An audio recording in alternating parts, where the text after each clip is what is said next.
going real easy.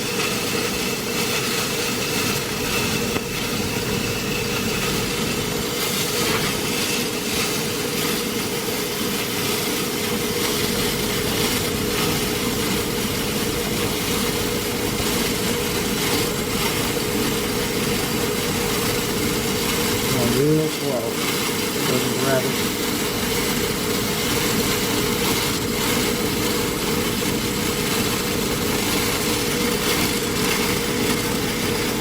That's my problem when I'm cutting stuff. I lose my patience and I gotta go fast. Yeah, well, I don't want this grabbing the hand and twisting it sideways.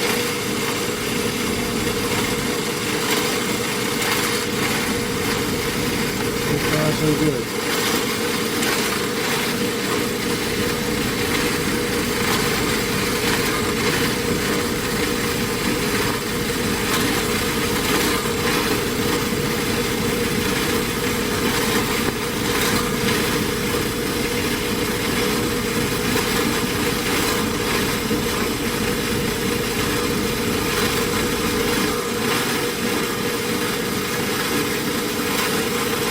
Almost there.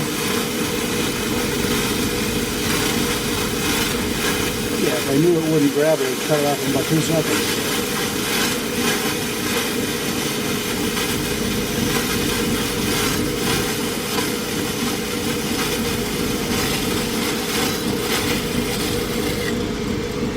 Success.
Not crazy, but probably take about 20,000 to clean it.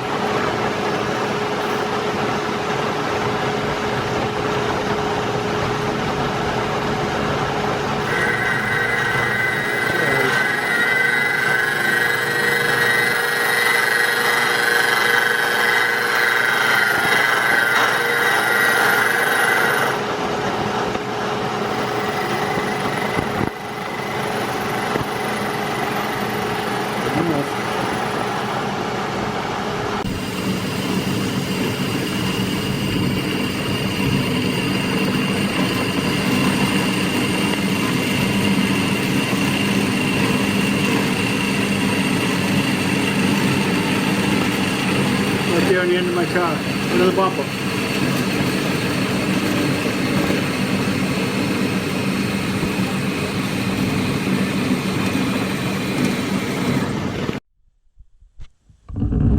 Here's the final outcome of what I ended up with the 3 busted 1L bells that I had.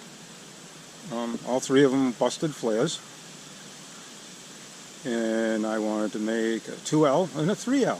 And also Nick wanted a 3L, so I had one put together for him at the same time. And this is what I ended up with. I didn't think, I knew it was going to be long, but here's a 1L right here. Here's a 3L. There's a big difference. And here's the 2L. There's not too much, about probably 6 inches between the 1L and the 2L, but then the jump to the 3L's probably about 8 or 10 inches.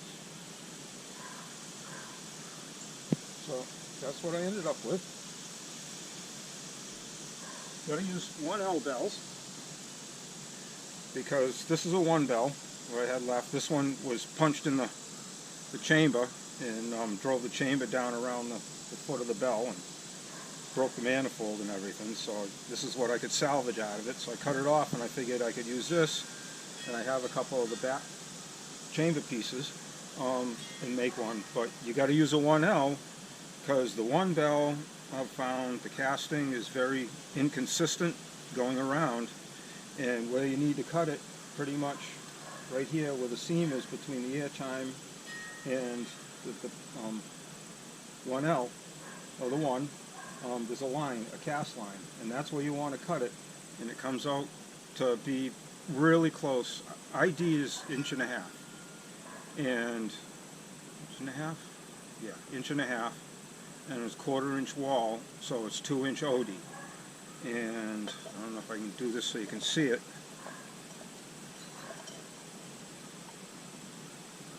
Big difference in the diameter of the two. Where the 1L, if you cut it in the same spot, it matches up almost identical. It's okay to have, and not the same size out around the outside part of the bell, because that's not going to change the sound, the tone. It's not going to alter anything. It's just kind of got to do what you got to do to make something work on a cast, and it's extruded. So, but that's what you got. That's what you got to use. 1L bell, 1 bell, straight one won't work. It's just if the diameter's wrong. But these came out really good. Probably hard to see down the throat, but flare was busted right here. It was missing from here to here. Did a really nice job repairing the flare.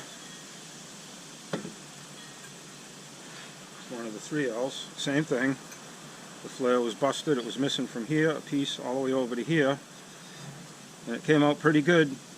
It's tough because every bell, it seems like the flare, when you have a donor, you cut the piece out of the donor to fix it, and it's always a different thickness in the casting. Go figure. That's the second one. Lines up pretty good on the inside, about as close as you're going to get it. Coming from this direction, it's pretty decent, about as close as you're going to get it. Like I say, the castings, so the throat's going to be a little different in each bell. Here's the other one. Very little bit of a shoulder. Same thing on this side, lines up pretty good. But my buddy Glenn, we went up to his shop and we cut everything really square to start, and then brought it over to Bill the welder, and it took a little time, and he made something to go down in to keep things lined up on the inside, and then made sure it was all square and everything, and then welded it up. And he did an awesome job fixing the flares, building the bells. I did give him a quick test run over there so you could see actually what they sounded like, seeing he did all the welding on them. And they sound really good and really deep. So that'll be next up. KB3, 1L, 2L, 3L. All right. Happy day, everybody. Scrap parts sometimes are a lot of fun to do things with, so have fun with it. Don't throw it away. They're not really scrap. Happy day, everybody. Enjoy the summer.